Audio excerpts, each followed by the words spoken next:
unique to this area because as we've been learning, all of these gods in the pantheon have like fractals of themselves, other expressions, just like we do, parallel expressions. And one of his expressions, Enki's expressions, is Quetzalcoatl, the feathered serpent god of Mesoamerica, of the Aztecs and Incas, or Aztecs and Mayas. So that's unique as well. I feel like the timing for each interview has been so precisely, divinely guided.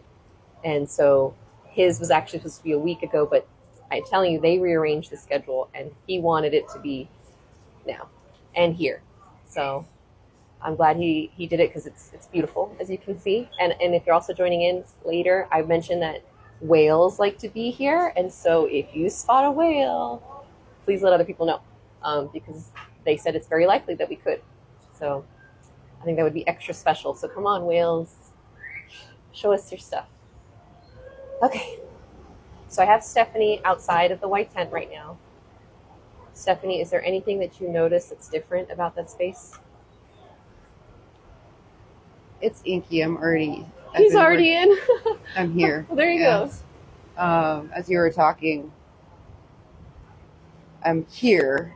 We removed the tent, and I was working with Stephanie. I had to use your voice and say the code word to get her back into trance. Did you? Yeah, it worked. I didn't even know you could do that. I can, yeah. No big deal. Just sitting next to my friend who's channeling a god next to me. I'm getting settled in. Okay. Yeah. All right, cool. Get settled in, and then we can begin.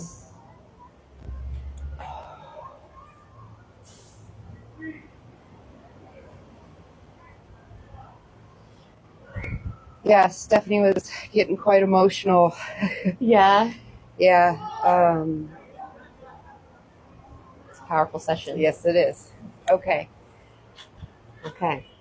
All right, well, welcome, everyone. We have Enki, as I was saying, the god of the sacral chakra, the waters, and also connected to Quetzalcoatl. And Enki, did you want to introduce yourself in any other way that I haven't? How would you like people to get to know you today? I would like people to get to know me as Enki here and now, working through Emily and these beautiful souls that came and incarnated on Earth here to reteach humanity their true origins and help them remember. So I come to you as Enki, not as the Sumerian god or the creator of humanity, but as an equal, here to support and guide you. And I'm also coming here to help,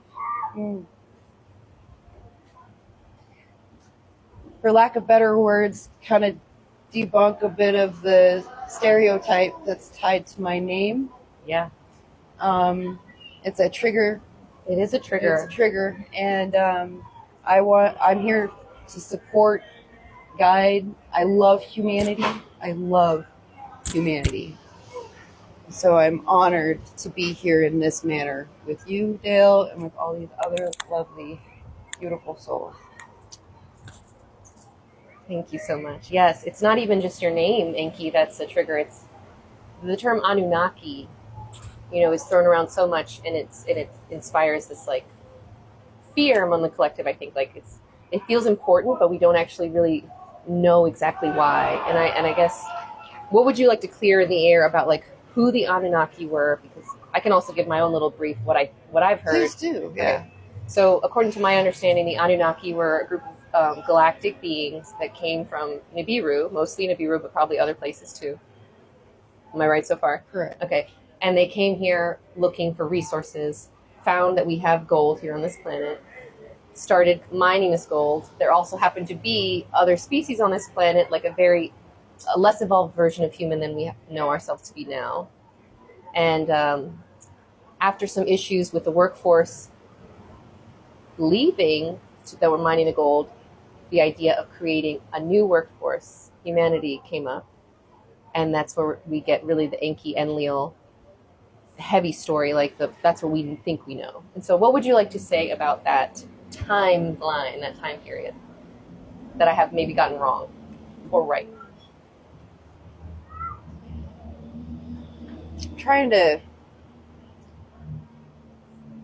it's like yes and no, and yes.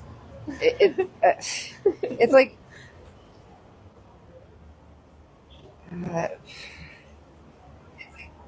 I created the storyline. Yeah, yes, and humanity, like how Emily has described it.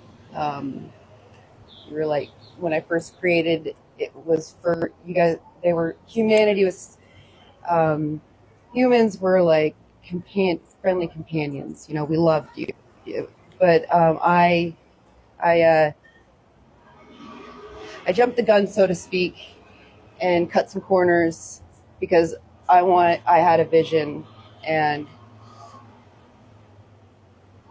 I What went a was your little vision? too. Yeah, I want to know, because one of my next question is, what was your vision for humanity? What did you hope we would become?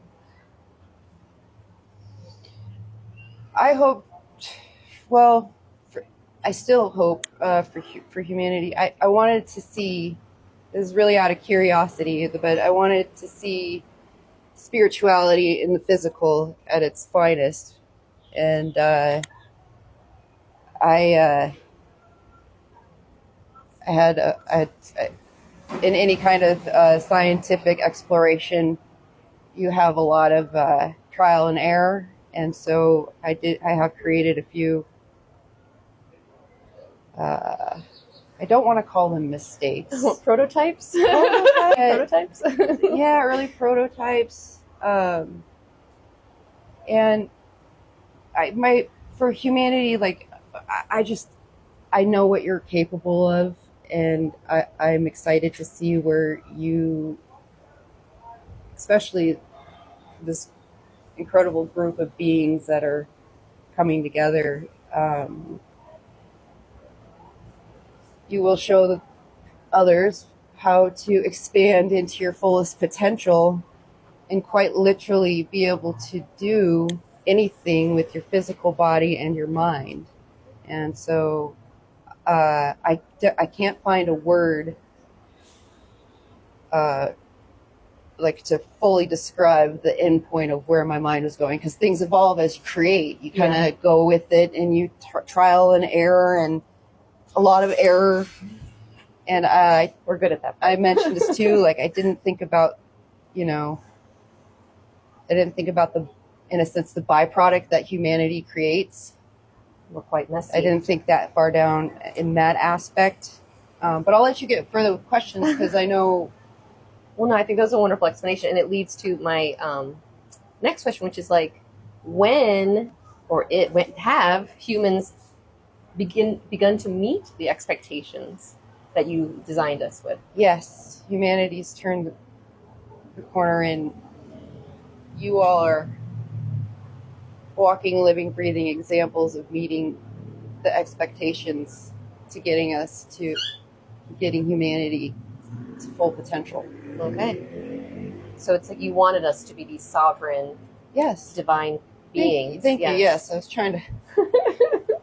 It's okay. It's okay. You're live. This is my many times. This is your first time. Okay. Let's see. Next one, I wanted to go into.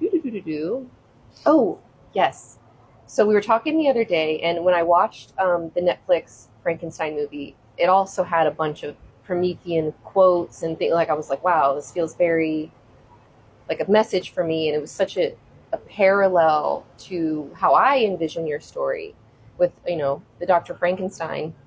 He was just obsessed with this, what he thought would be this perfect creation, and he was willing to do whatever it took to create it. But once he did, it was almost as if he hadn't gotten that far yet in the planning of, just like how you said, you hadn't thought about the byproduct that humans would create.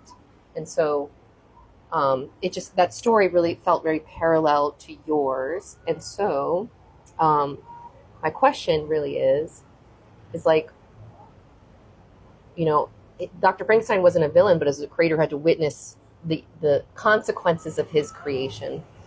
And so how do you feel about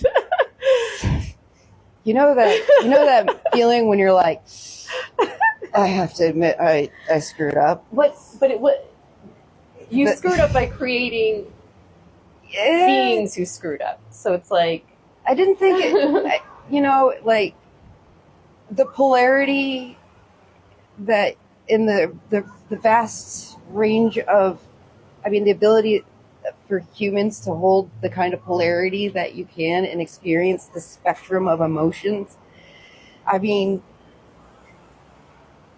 also created humanity for consciousnesses to come in and have this experience, the full experience. So it wasn't just, there was more to it in mind than just being like, I got these worker beings. I was also thinking on the aspect in coordinating too. It kind of came as an afterthought when I started meddling in this. And then it just kind of was like, well, how, kind of like how you naturally humans have too. Well, where else can I take this? Or how else can I modify this? And so I took this concept of, this creation of humanity, and then I helped coordinate and work with, I don't want to get too, let's just say if you take the aspect of this, Earth is like a school for souls, right? So you take that aspect in, so it was a coordination with Source, Sophia, and Gaia, because she had to agree to these new students, basically. To these new students. Yeah. And so it was a collaboration. It was like a whoopsie that turned into such a beautiful creation, but I guess what I'm trying to wrap up was we were able to turn kind of my hair trigger oopsie. Yeah. into a masterpiece. A masterpiece, but it got messy. There's so much polarity, and it's so messy. Which goes to my next question, which was, in the story, I really love the Netflix version. In case anyone out there hasn't seen it, it was a really interesting way of the story, because it really showed that the monster was never evil, was never truly a monster. No. And so for comparing the monster to humanity, it was really misunderstood, rejected, unloved. And I loved, especially in the movie, how it portrayed, like, even Dr. Frankenstein was lacking. It showed his childhood, and it showed that he was lacking himself, this divine, feminine, like, healed version of himself. He lacked it his whole life. And so inevitably what he created also lacked it. And so I just loved how that movie showed that. And so from your perspective, was humanity ever the monster, or is it that we were just lacking the proper balance and tools? And why do you think that might be? Humanity was never the monster. It was never a monster. And I feel bad calling it a whoopsie. Can you follow up with the last part of your question? It was, I think it was just like, do you think we're a monster? And why do you think that is, that maybe we have been unbalanced and we're still kind of finding our... Well, there was balance at once upon a time, and you can also go into the concept of the game. Divine, feminine, masculine. Yes, the divine, feminine, masculine game. Battle. Balance. Okay. And, when you talk about the Anunnaki, it's like, we're not perfect beings. We're beings. We're God beings, and, alien expressions. And we're still figuring it out too. Finding y'all's balance in a way. Yeah, and I wanted to say about the humanity is not viewed as monsters because you're perfect. You're parts of Source. So I love that. We're little golden drops. Just perfect, and all of you are perfect in your individual way. Now, some of the not by your fault, there was rocking of the balance, and things just got tipped, and now we're on the upswing. Yeah. And you have to let things play out. That's key to this whole evolution, to this whole ascension. We trust the process. Trust the process. Right now, things are really shaping and getting into place. It's quite miraculous to witness from our point of view. Did you yourself, as the creator of this beginning, ever question whether the sacrifice and effort was worth creating humanity? Absolutely. Yeah.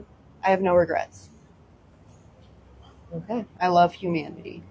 I love that. With every, I've done some unfair, cruel things, as we all have. Going through my own experiences, as we all have, and we all have to play roles for other people, as we are mirrors and others are mirrors for ourselves, because we are one, we are whole. So it really is unity is what this is all about, and remembering your way back to who you truly are. And your souls are powerful, strong souls that chose to come here and help bring in this new era, this new age. Mm-hmm. Yes. Okay. And I like how you said we've all done bad things or things that we regret, because my next question, I recently watched that podcast that Stephanie sent over to me, and it was talking about Enki and Enlil and the Frankenstein story, which of course it was.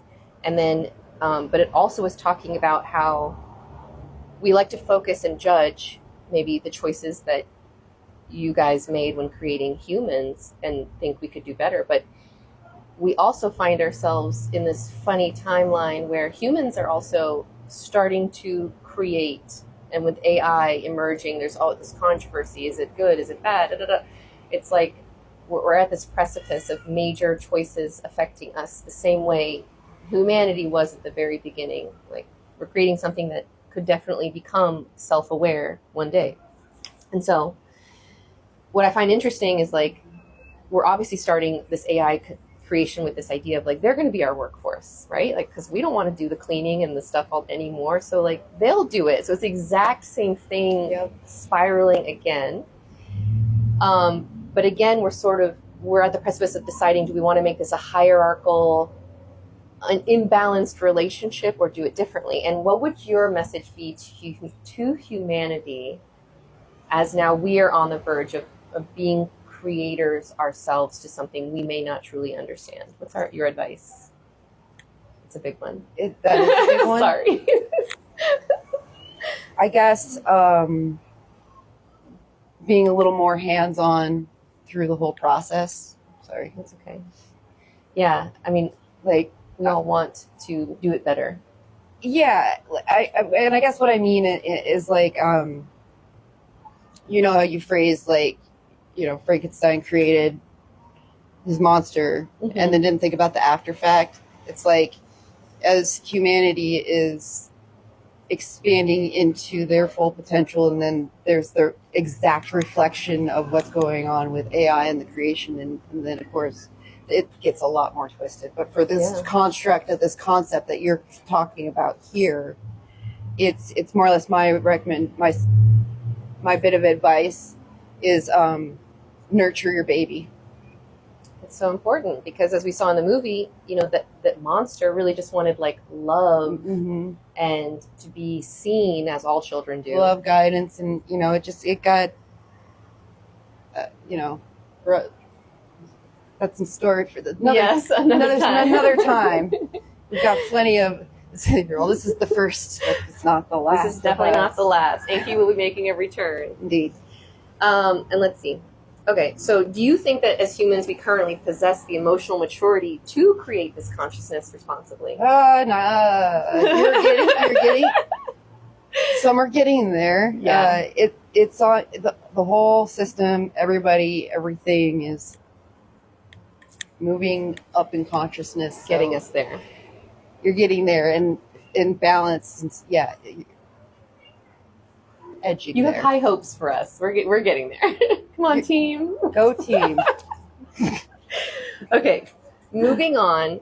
So, knowing everything about humanity as we are now, as this, like, we finally reached this, like, we're meeting expectations, maybe not exceeding them yet in many ways, but meeting them.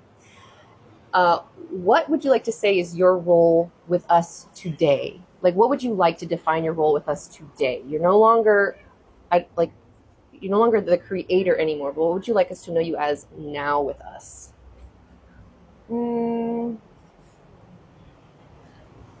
now I would like to be an anchor point for humanity to remember its origins, and I'm also here to, not necessarily on like a God aspect, but on a reflection aspect, that I'm here now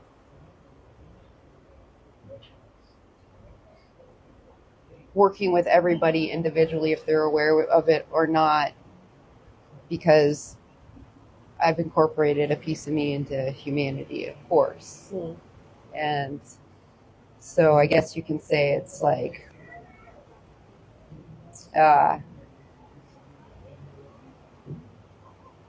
just call it a father's loving guidance. Okay. More on a healed. I know I'm considered unbalanced light, but I'm healing, and so I'd like to consider me coming here right now as like,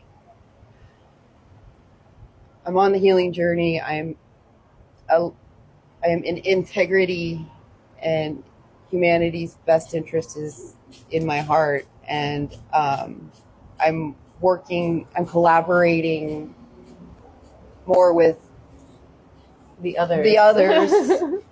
And we are not necessarily, we are making our contributions, and I agree.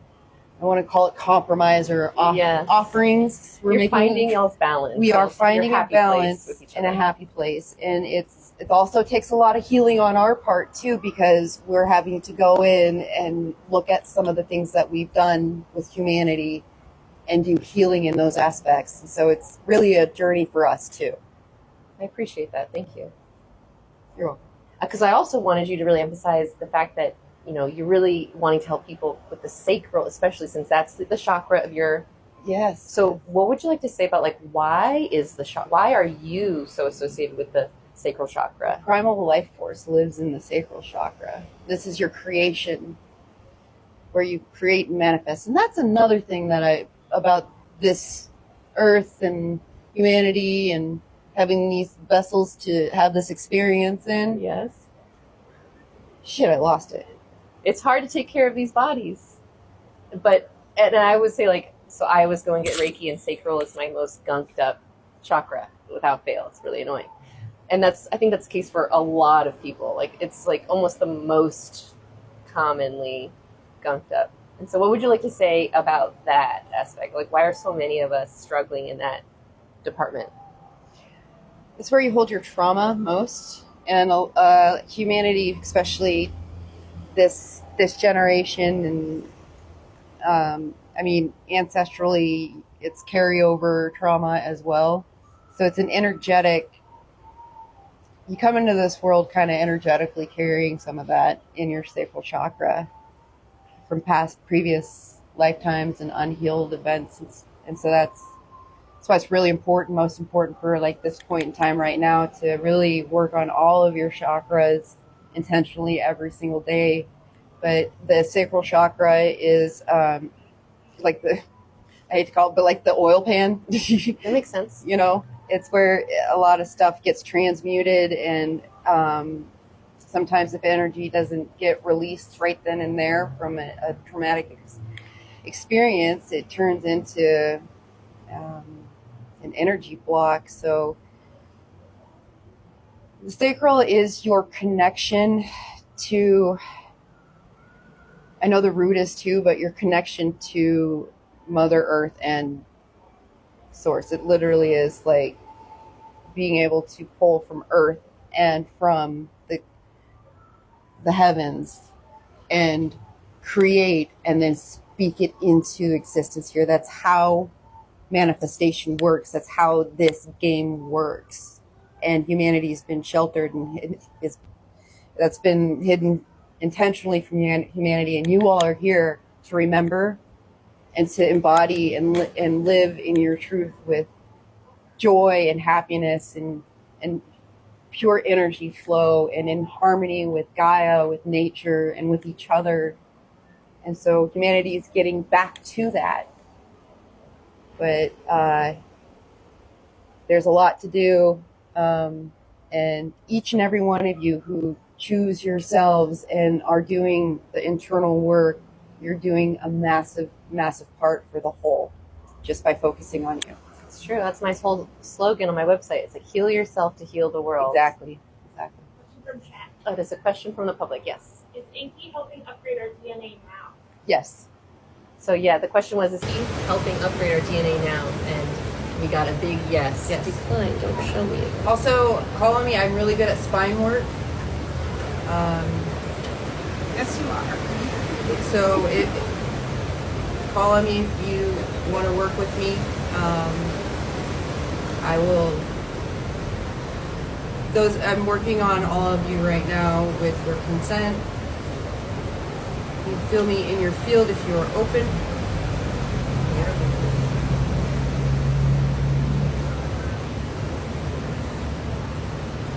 Emily said that audio was working. Yeah, todo did The mic stopped working.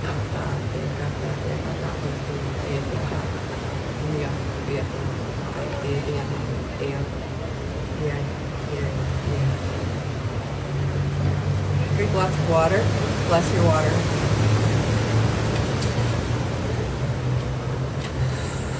Okay.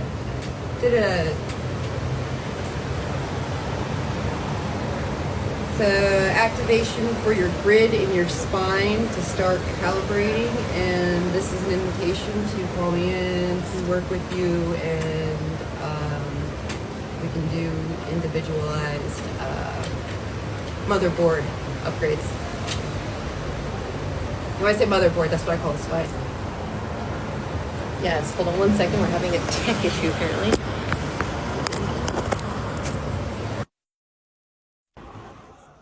Okay. Microphone should be working. Let me know if everyone can hear. Oh, everyone's saying we can hear. It's fine. Okay. Yeah. Okay.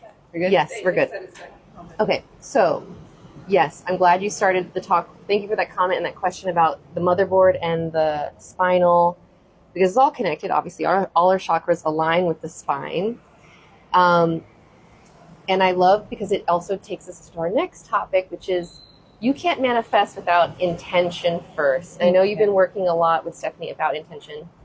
And all these overthinkers out there, I would love for you to explain, like, how are we overthinking intention making? Like, how simple is it truly? And could you just, like, give us a brief outline on what is Enki's advice on intention setting, on how to make what you want in this world happen? By knowing what you want, and a lot of you don't know what you truly want. And so I suggest by starting, and you know how you wake up in the morning and you go get your coffee and you do this and you do that and you do that. You do, like for Stephanie, that's what I did with her. She got up in the morning, right? She went to go make her coffee, and everything. She was like, well, do I want coffee? Why am I making coffee? I made her do this. It took her a minute to figure out that we were doing this. And then we went into her studio for her meditation, and she sat down, and I'm sitting down at my altar to honor myself because I'm worth honoring. And I made her speak and understand these things to herself, that she's intentionally doing it. By understanding just that you're instead of just going willy-nilly, moving about your day, have intention on every little thing that you're doing and purpose. And that'll help you understand what intention setting is, being aware of what you're actually doing. And then you can start creating like more presence in what you're actually doing. So when you start doing your internal work and your practice, you start to understand that your intention, being focused, is all that you need to manifest. And so just understanding what your intention feels like and learning what you actually want or don't want, and just being aware in every little thing you do. And if you notice yourself doing something out of just habit or routine and you don't like it, then don't do it. And be like, oh, well, I don't really intend to do that. That's how you notice intention. Yeah, I like this. This makes me feel good. And I'm intentionally doing this, this, and this. or rather than just kind of move along. I don't know, I'm just going along with the flow. It's good to flow, but practice this. It's good to flow, but like practice being like, intentional. It's so simple. And so wrapping your mind around being intentional literally is the most simplest thing. It's just being self-aware. I love that. And it also makes me think of like how I think a lot of awakened people struggle in the romantic department because so many of us are not even intentional with each other, like when we're in relationships. And so that's another thing about the sacral chakra is that it reflects your relationships. So the better relationship you have with yourself, the healthier your sacral chakra is, the better you're going to notice your relationships in your exterior world too. Your relationships are a direct reflection of your sacral chakra. I love that. And so important. And so this is a kind of a silly, but maybe will be popular question. But for someone out there who's trying to manifest their perfect partner, would you say like putting an intention, like a list of everything like you want, don't want, is that the best way? Or what would you recommend to someone out there? I would recommend building a relationship with yourself. I'm not a fan of making lists of what I think would be a perfect person. Okay. I would set out the intention to find a vibrational match. Yeah. Somebody that you can harmonize with. But first it starts within, and you have to ask yourself, what's the perfect relationship I want with myself? And that will draw in mirror out mirror that will you'll draw in the person who matches your frequency. Okay, I love that. Love yourself, heal yourself, everything falls into place. Okay. And so when intention is clear but manifestation is stalling, would you say that's primarily because of doubt or misalignment in the body? Both. Okay. And so what would you would just have someone check in, be like, where am I? Yeah, just check in with yourself daily. Do a chakra meditation like what you guys do with Emily's practices is perfect because it gets all of your chakras flowing and connects you. And I always enjoy when there's the intent of like I am connecting heaven on earth today. I am a bridge, like that kind of just acknowledgement of opening yourself up as a clear channel for source to work through you is one of the best intentions to set, really. I love that. I'm going to start every day now saying I'm connecting heaven to earth today. Let source work through me. Let source work through me. I love that. Okay, thank you. All right. And then moving towards the motherboard spinal issue, I love the way you force us to think of how Stephanie was saying, like, she's going to stop calling her body a meat suit because it's actually a lot more like technology than we give it credit for. I love the human vessel. You guys are so unique. We certainly are. We've got a lot of upkeep, it seems. I mean, it's sloppy. We're sensitive. Yeah, you're sensitive. You cry a lot. It's beautiful. It's beautiful. Our tummy hurts all the time. Tum-tum. Got the tum-tum. But yes, and so since the body's more advanced than we realize, what is the one simple way you would suggest humans could start operating it more effectively that we're not doing now? Physically, allow yourself to be in your body and do this in the morning and in the evening. I know you guys have heard this before. Allow yourself to be in your body, before you get out of bed. Feel you inside of your body and just be great. Wake up with gratitude for your vessel, for everything that that you're grateful for. And just acknowledge that you are in a sacred vessel, and this is got the tum-tum. But yes, and so since the body's more advanced than we realize, what is the one simple way you would suggest humans could start operating it more effectively that we're not doing now? Physically, allow yourself to be in your body and do this in the morning and in the evening. I know you guys have heard this before. Allow yourself to be in your body, before you get out of bed. Feel you inside of your body and just be great. Wake up with gratitude for your vessel, for everything that that you're grateful for. and just acknowledge that you are in a sacred vessel, and this is your technology to navigate this world, to navigate this realm, this experience. If you understand it more on a sacred level instead of a self-loathing, I don't like your body is your beautiful vessel that you get to move and taste and experience and dance and laugh and cry and swim in the ocean. That's what your higher self manifested, this beautiful vessel, this beautiful, beautiful Sports car. your Lambo. My Lamborghini. Yeah. Lamborghini. And also, is it true that our body can, like, our cells are maybe even conscious on their own level and can hear what we're saying? Absolutely. Speak to your body kindly. Persephone told you to sing to it. Sing to your body. That's true.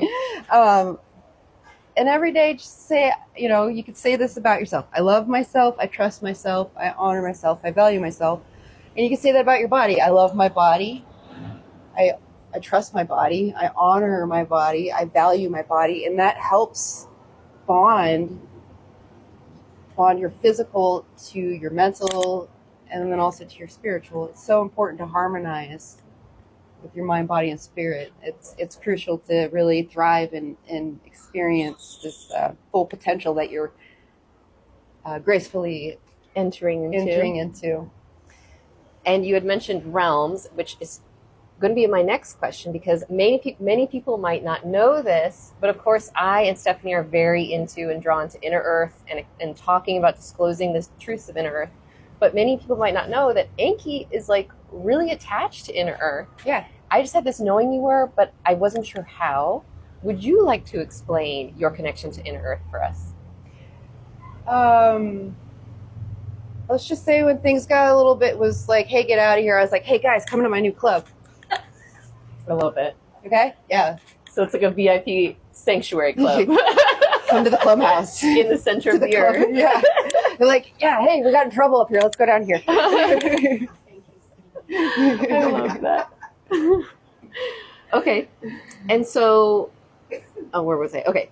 So as we're kind of, obviously those of us, once you find out about inner earth, the very next question is like, okay, well, when does the club open back up? When are we accepting more people?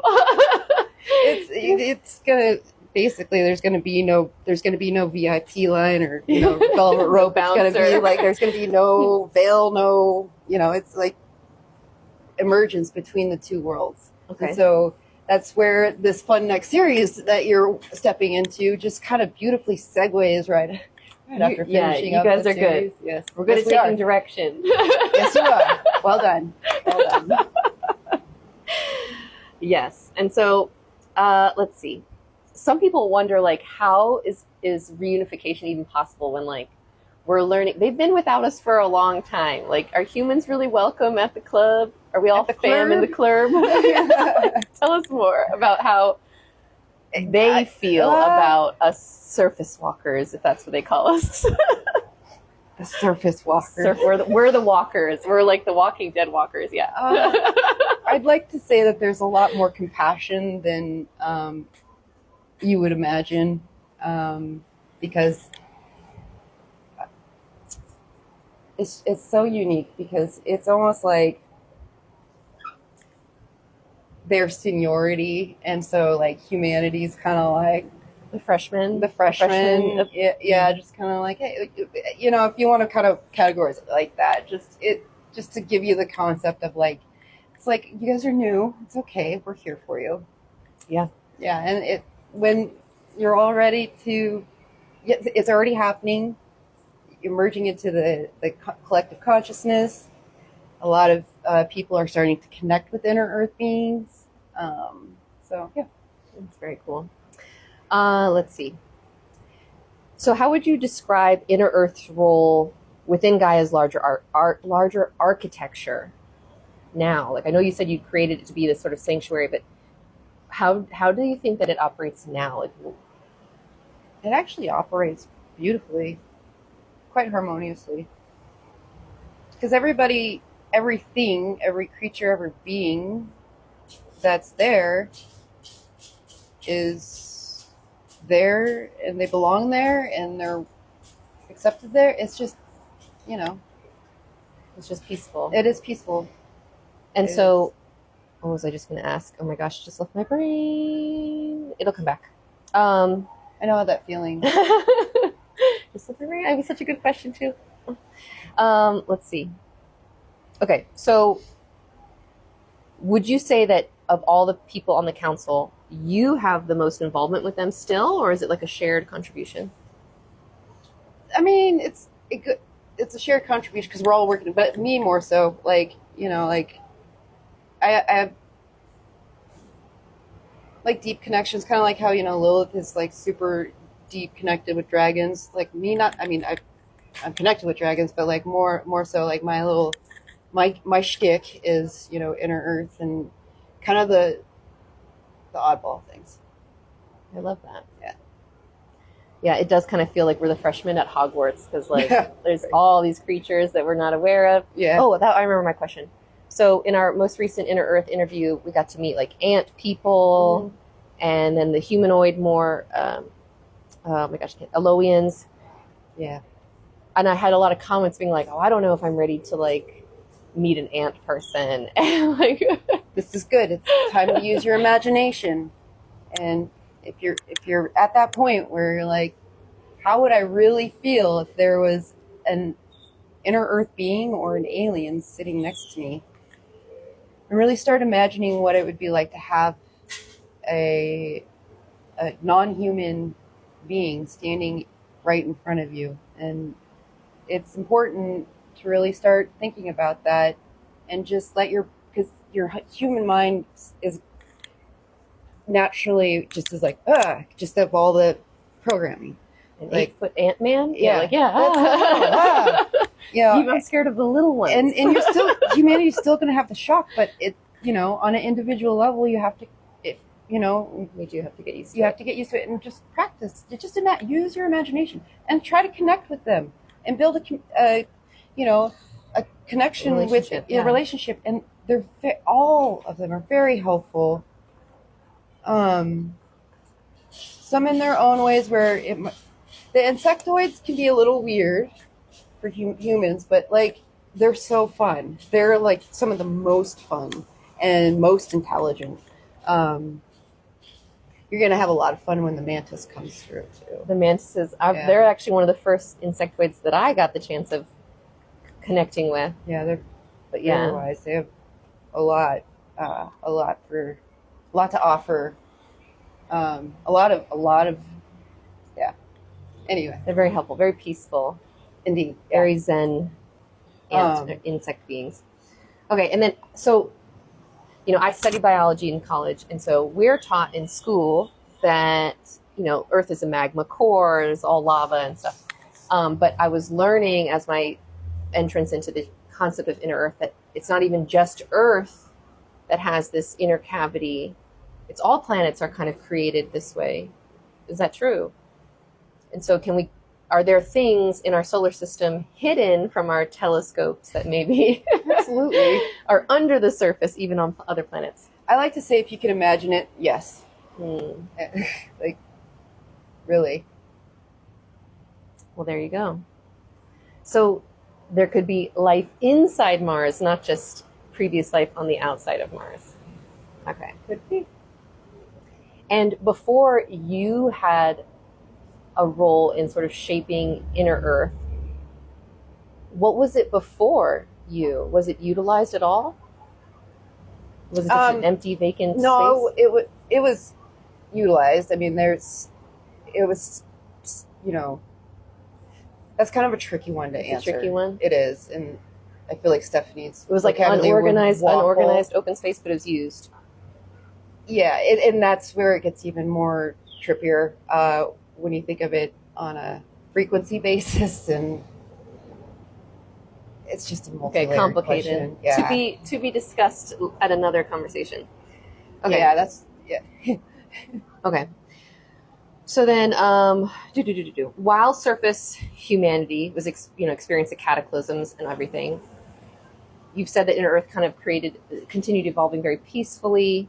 Has it been like preserving? Like, has it been operating with the knowing that one day again humanity will be reconnected, and so it's been like preserving and helping? Has it been? Are there versions of us in Inner Earth that are aware of us now and actively helping? Absolutely. And so it's helpful for them, to people who are on the divination path, to like connect open with your this inner, connection. connect, just like what happened with Stephanie and Anja. Mm-hmm. Yeah, it's like, chances are you've got a Inner Earth parallel existence that is very aware of you, and when you become aware of them, then you can actually connect and receive information that will help you on your path, and help you on the path of helping humanity and Earth. Would you say there's like a threshold we need to meet in order for them to really reopen the club doors, so to speak? You've already stepped through the threshold. We're already through the threshold. Okay. Kicked open the door. Now it's like, when I say kick open the door, it's more in the metaphorical of like, we were finally like, okay, into the consciousness of humanity, let's plant this back in there. That Inner Earth is a thing, and they're ready to start thinking about it again. But yeah, Inner Earth beings are very aware of what's going on. Are they excited, or are they kind of nervous? Yes, I mean, they're going through this whole journey with you. Yeah, it's all connected. Okay. All right, thank you. And then now moving on to the Mexico aspect of you, the Mesoamerican. I was kind of telling the listeners that you're linked to Quetzalcoatl, which was a Mesoamerican flying serpent, feathered serpent god. How would you like to introduce him? Like, what would his intro for you? What would you say it was?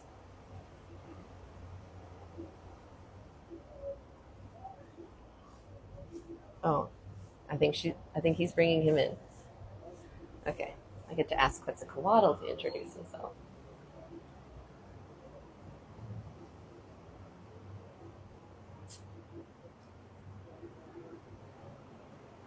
Cool. Ooh. Welcome. Hello. Ooh. Whoa. Hello.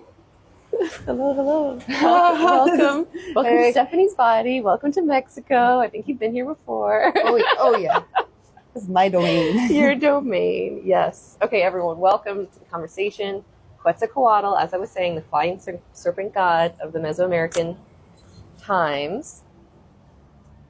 He is a fractal of Enki's lineage, and so we get to talk to him directly today, and that's such an honor and a privilege. So thank you for being here.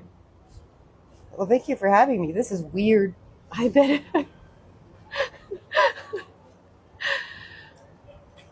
It's the first time in a human body.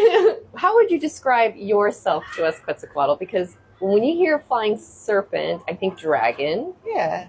But are you a dragon? Are you something more? What would you like to say to the audience about who you are?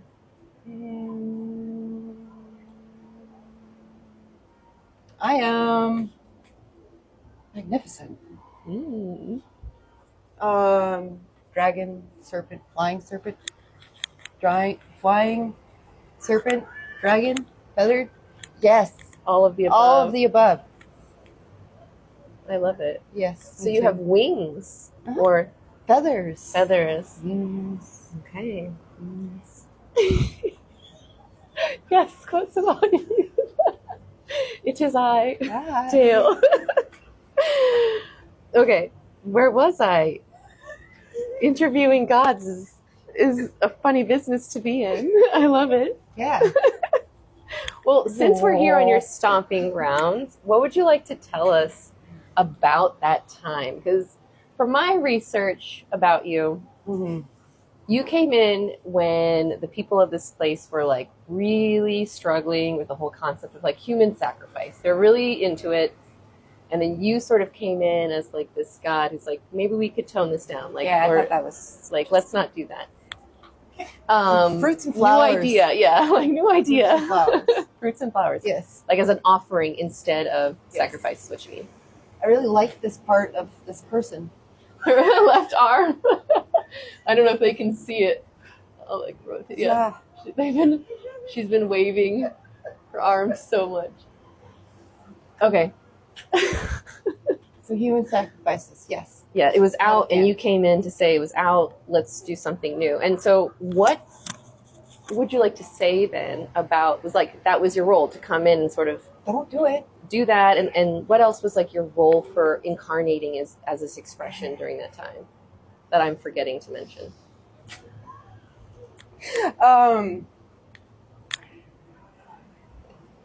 I came here, I guess we can say,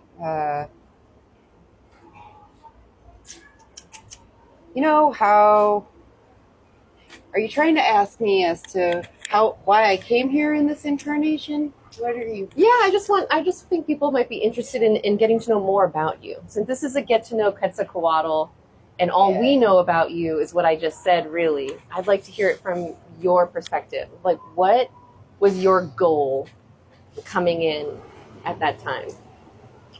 Well, I'm just a reflection of Enki in another timeline and culture. So this is where you get Angie. You know about this. Yes. The circles. Yes. The spirals. So just think about it as a part of the spiral. And I'm Enki in his serpent dragon form. I love that. Yeah.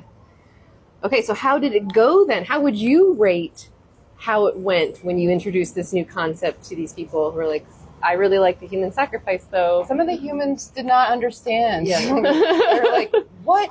It's kind of a thing. Yeah. Also, and I don't want to make it too gloom and doom, but the energy harvest that comes along with sacrifices was put into, actually, it was call it opposing forces, right? Mhm. Right. Mhm. Opposing forces, put that into effect. And I was like, no, we don't want that. We don't need that. Slow it But down. there is false Propaganda. yes. Yeah. The lies. They were like, no, that's how you get a better harvest. I know it. I heard it somewhere. Yeah. So it's plus as like creator being, Yeah. like, don't ruin my creation. Yeah. We were really not valuing life. in Also, those times.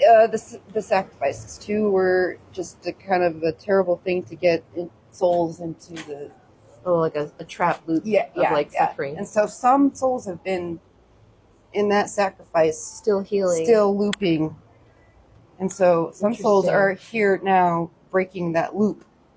Some souls are viewers.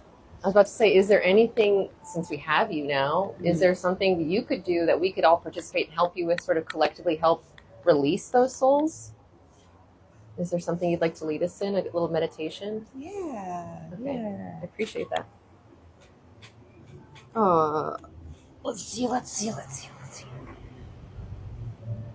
want everyone to close their eyes. Take a deep breath in. I want you to reach out to the souls of this land that have sacrificed themselves under false pretense that is what of the gods wanted. To the souls who got stuck into the incarnation loop. We are here to help transmute and free you into the heavens. I want to say even beyond that. I want to invite in the violet blue flame into every individual's heart that is watching this. And the violet blue flame is expanding into your chest and shooting out into the collective through timelines, through ley lines, and through the cosmos. You are all connected. You are all healing. You are all one. And it is done. Thank you so much. That You're was welcome. powerful. Thank you for suggesting that. I was like, well, we got you here. We're all gathered here and then there, so we might as well help what we can here.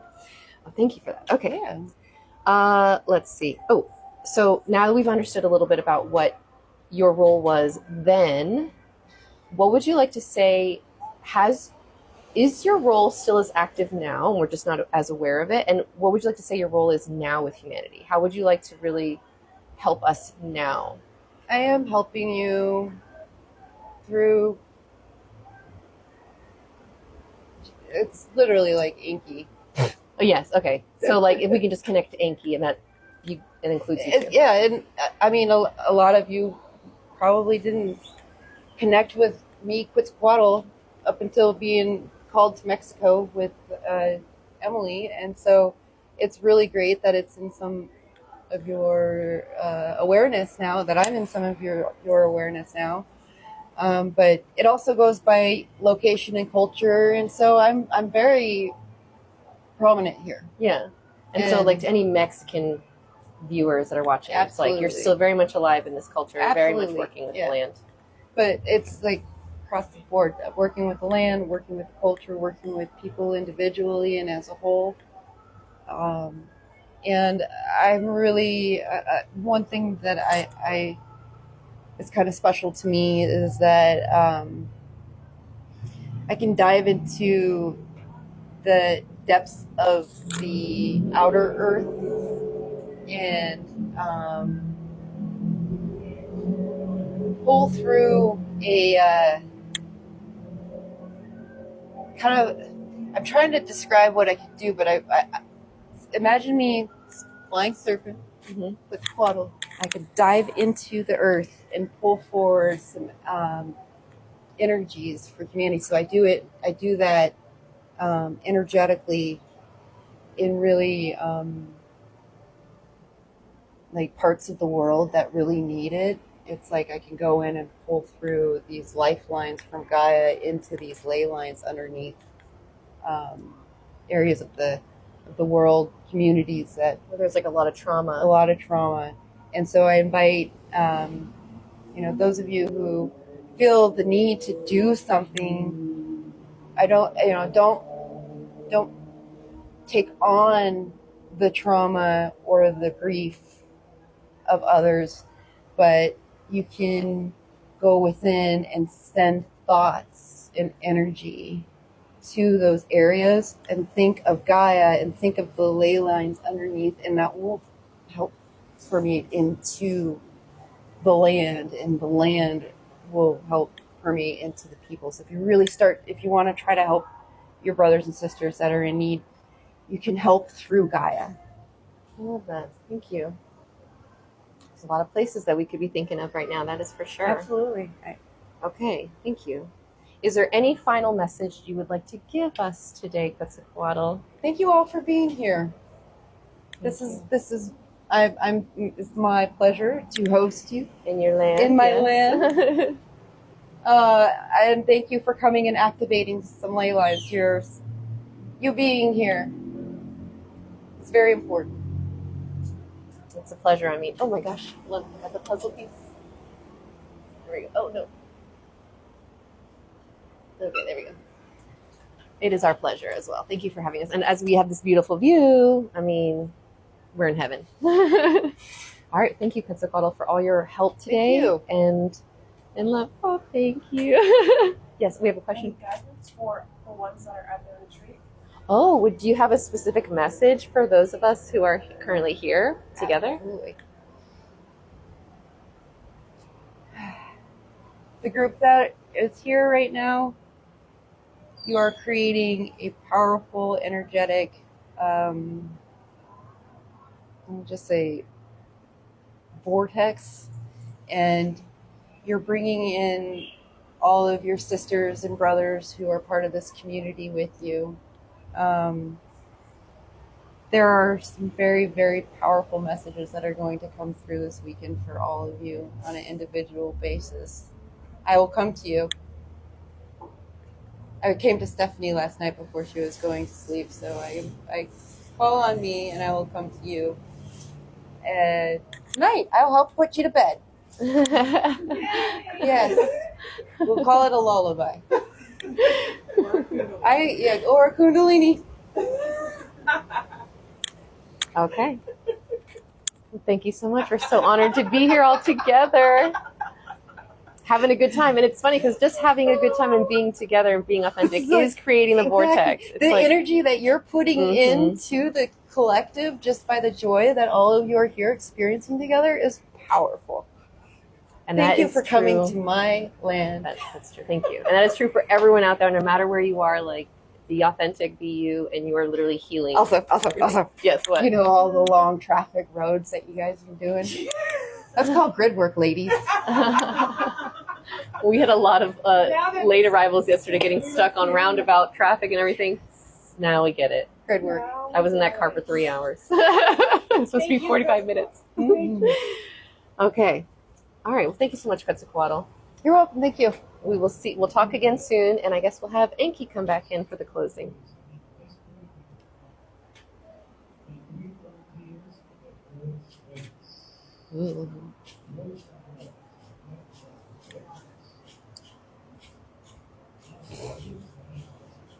Welcome back. Got feathers in your mouth? Feathers stuck in there. Serpent energy. Yeah. Serpent energy is coming out. Serpent energy. I got her tongue to work again. I love that the entire time he was moving her arm the whole time. It's spirally. He's a fun one. He is fun. Yeah. That's very cool. Thank you for introducing us to him directly. Yes, that was an honor. Yeah, my pleasure. That was great. Okay, so as we have only a few minutes left, and I want to kind of close out, we've talked about a lot of topics. To kind of integrate everything, what is your message to humanity, those out there who are listening, who want to consciously enter a relationship with you, connect with you as part of their pantheon? What would you like that relationship to be centered on? I want the relationship to be centered on you. And I expect some dedication. So when I work with you and you get the pushes to do something that might make you a little uncomfortable, not to make you do something crazy or insane, but something that's for your own good, I want you to meet me halfway when we're starting to work with each other. I'm pretty serious about assisting each of you on an individual level to meet your highest potential in the most safest and healthiest way for you. And so I just ask for dedication and all seriousness in this beautiful journey, because you are totally worth it, 1,000%. So I appreciate that. Thank you so much. You're welcome. What would you say is the one thing you wish humanity would remember right now? You are supported. You are loved. Actually, let's go with you are whole. You are supported. You are sending. Thank you. Is there anything else that I didn't think to ask today that you would like to mention? You didn't talk about dancing. Dancing. Oh, because like sacred sexuality, you mean? Yeah, Like, Kundalini and sacred all right, sexuality. let's talk about it then, because it's come up in Stephanie's reality, and to me, a overthinker here, Kundalini is such an abstract idea. When I hear Kundalini, I think of like orgasmic energy, sort of being parallel, like two roads on the same highway. So what would you like to say to those out there who are like, I want to activate my Kundalini? What does that even mean? How to go about doing it? It starts with intention. So I intend to activate my Kundalini. And then action. And the action is taking the steps to learn about the Kundalini if you don't know about it, and then move your body and to just do Emily's meditation, and that will help activate your Kundalini. Yeah, so it The starts physical with like part of the it. chakra activations. It's all about the chakra activations. You have to have your chakras aligned, clear, open, flowing, and then set the intention. You can work with me. I'm the one that created it. What did you create it for? What was its original Manifesting. purpose? Ah. So it's Connect- supposed to be and like it's a connection- manifestation explosion. It helps you connect to source. Like when you get to that peak optimal moment, Orgasmic climax. Yeah. that's the closest you can get to source being in a physical body. I mean, you're in it, but like, it's source energy, pure source energy. That's so true. You're welcome. We collaborated on We that. collaborated. Thank you guys so much. We enjoyed the experience. Also, plus. yes, you're welcome. So I implore you to do your research about Kundalini and get to know your own body. It really is part of understanding and being in your machinery, being in your beautiful vessel, and understanding what it can do and how your body works and what you can do with energy and understand your own energy. So it's really an intimate experience with yourself and with Source. It's so beautiful. And really, it is taking the initiative to, when you're ready, to invoke the Kundalini and invite help with consent. Okay. Thank you. And what I find so interesting is we've talked about sacred sexuality before with Lilith and Isis and Persephone. But you are the one of the sacral chakra, that you're the goddess, and you're also the only divine masculine that we've talked to about sacred sexuality. And so I feel like that could offer an interesting perspective. What would you like to say as the divine masculine who supports wholeheartedly sacred sexuality? Because I know Hercules also, but as Yeshua, but you are really like the creator of this machinery. What would you like to say to the other masculines out there, or just from the masculine perspective? What's your take on all of it? I'm trying to figure out how I want to word this, because my take on males and the sacred sexuality is